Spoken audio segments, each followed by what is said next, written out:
studying chapter number 3, that is properties of natural resources.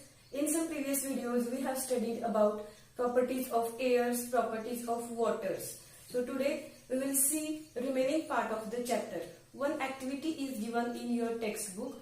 So we will see this activity by which we will know what is solute, what is solvent and what is solution. So let us start this session. In this activity we have to take two glass pots. We have to take two glass pots which are filled with water. You can perform this activity at your home so that you know that solute, solvent and solution very well. Okay students, suppose this is glass pot A, pot B. Okay, and both the pots are filled with water. Also we have to take two potatoes and some salt. Now next, glass pot A, that is only filled with water, and in pot B we have to add their salt. We have to add salt in it. Okay, means here in pot number A, in pot A only water is present, where in pot B water and salt are present. So as we add salt in this pot, then we can see small particles of this salt inside the water, and if we stir it very well, after some time that salt we added here is totally disappears. The salt is totally disappears here, means the salt is dissolved in water. The salt here dissolve in water, and such process of disappearing salt called dissolving. Okay students, so this is called dissolving. Okay, now here the salt is dissolved in water, and this water is a plain water, only water is present here. So we have two potatoes. Now next what we have to do here, add one potato in this pot A. Add one potato in this pot A. Then what we can see, so if we add potato in this pot, then that potato is going at the base or at the bottom of this pot. Okay, potato is settled at the bottom of pot. And if we add another potato or same potato, if we add same potato in pot B, then the potato is floats on the water. Same potato, but it floats on the water. So students, why it happens? We know that here only water is present, and here in pot B salt and water is present. Salt is dissolved in this water, and here potato floats on the water. So in last video we have studied about the density of water. So the plain water is having low density. Okay, this water is having low density, and that potato is having high density. So it is having high density than water, so that it settles at the bottom of pot. And this potato is having, means same potato, here if we see salt water, that water is having high density than this potato. So here water is having high density, so that potato floats on the water. We have seen examples of seawater. We can swim easily on the seawater. So why? Because seawater is salty and the density of seawater is very high, so that we can swim easily on the seawater. So here also same thing happens. Now students, come to the next, solute. Solute. Second is solvent. And third is solution. We'll see these three things. What is solute? The substance which dissolve in water. A substance that dissolve in water. So here, which substance dissolve in water? Salt. So that salt is what? Solute. Salt is we call as solute. Okay. Now come to the next, solvent. Solvent is what? Now, where the salt dissolve, where the solute dissolve, so that solute dissolve into the solvent. Okay, where a substance, where solute dissolve, substance where solute dissolve, and here we dissolve the salt into the water. So water is what? Solvent. Okay, and whatever the in this pot B, water and salt, both the substances are present. Here in pot B, water and salt, both the substances are present. They are mixed very well. So whatever substance formed by dissolving solute plus solvent, we call it as solution. We call it as solution. We'll write here solute plus solvent, called solution. Okay, so here that salt is solute, water is solvent, only water is solvent, and both or mixture of water and salt, it is a solution. Okay students, so these are the three things. Now students, we know that many of the substances are rapidly dissolves into the water, so that water is called as universal solvent. So this is about our last part of the properties of water. Now come to the next natural resource, that is soil.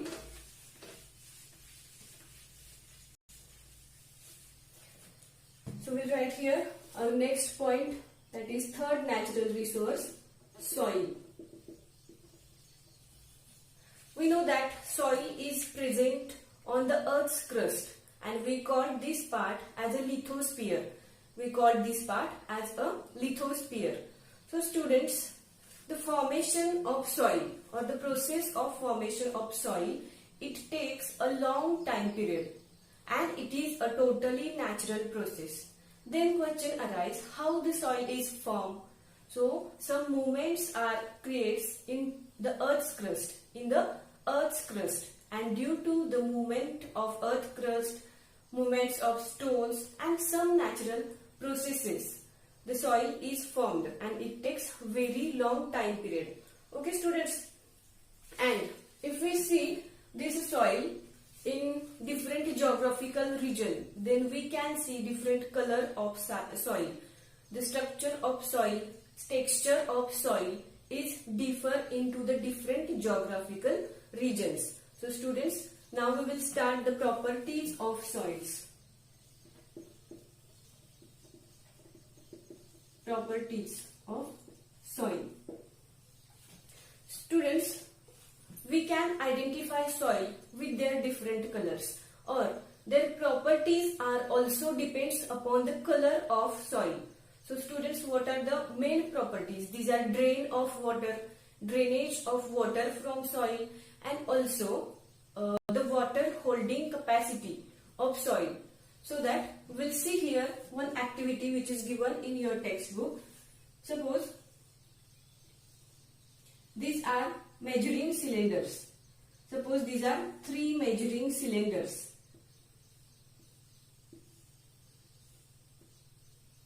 See very carefully. Suppose these are what? Measuring cylinders. Okay, suppose this is A, B and C. Now again next we have to take funnels.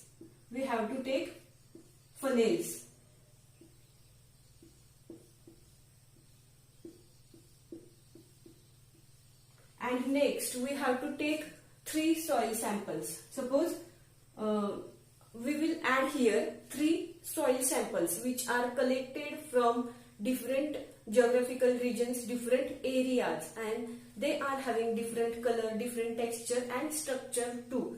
So if we add here some sand or sandy soil or sand, okay, if we had another that is silt soil and clay soil, okay, just suppose this sample we have collected, one of that is sand, another is silt and next is clay.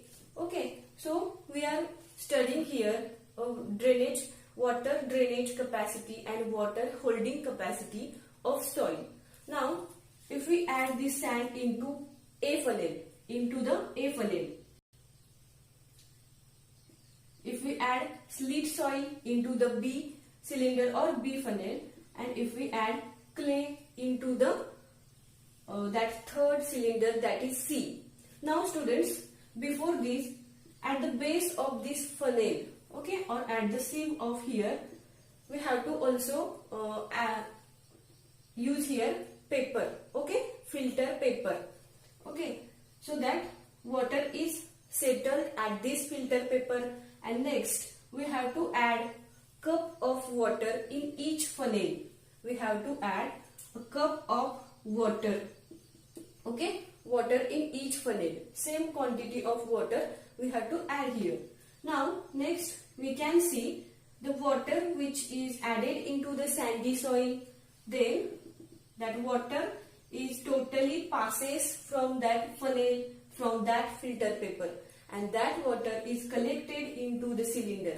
Okay students, now next to the silt, okay, so again we add cup of water into this cylinder, this funnel, then some of the water is settled at cylinder B, some water is settled here.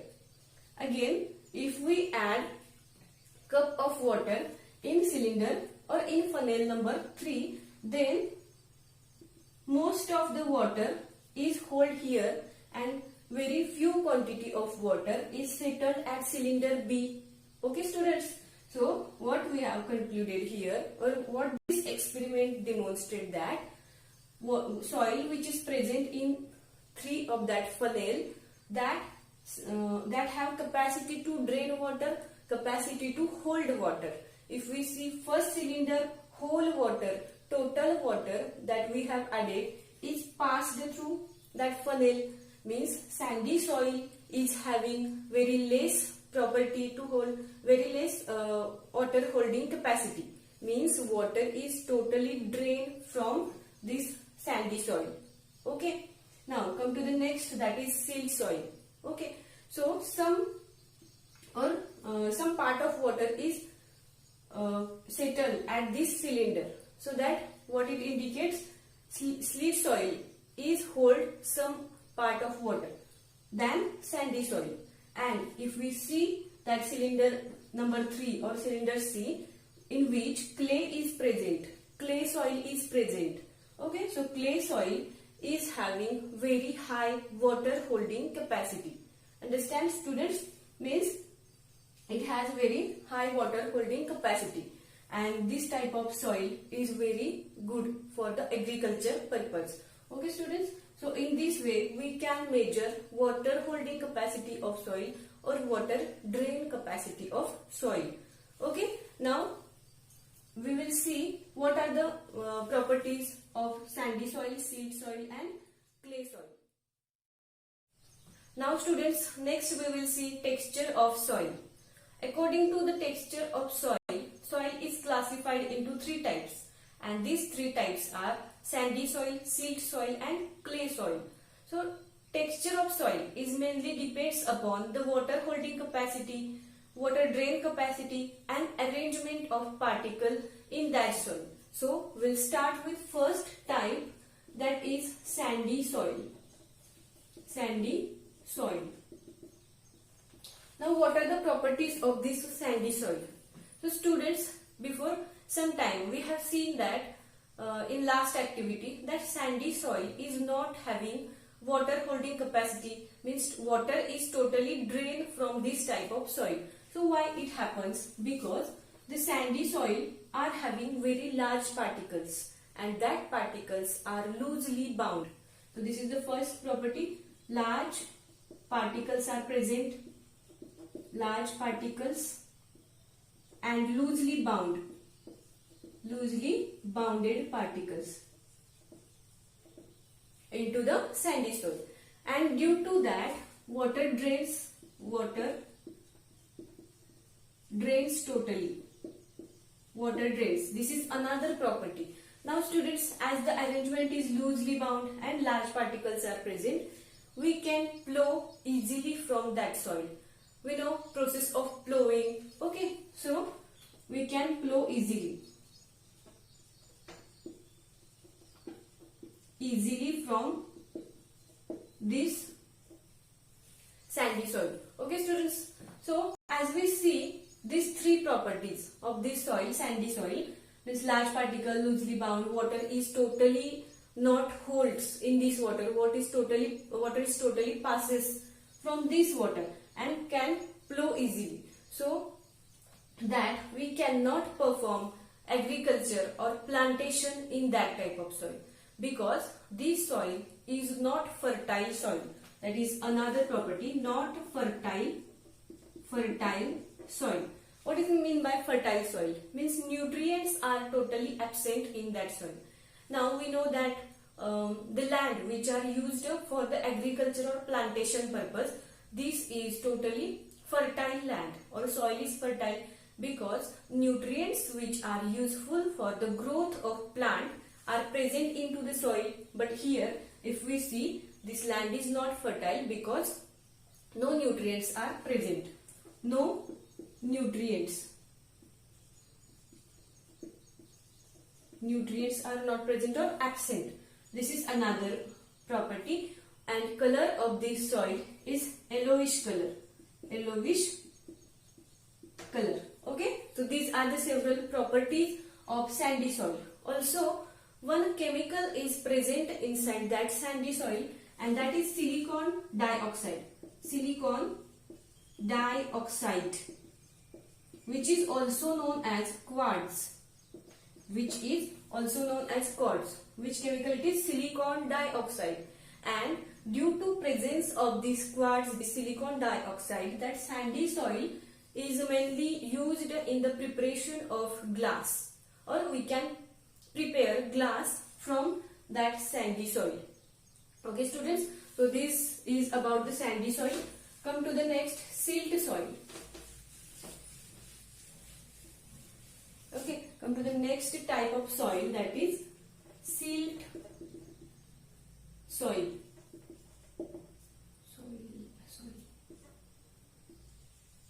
Now again, if we see silt soil, that silt soil is present around us. Okay, it is having reddish color, reddish brown color. It is having reddish brown color. Now we have seen in last activity some water holding capacity or a good water holding capacity is having in that silt soil. So it holds water. That is another property. And arrangement of particle are medium sized particles are present in silt soil.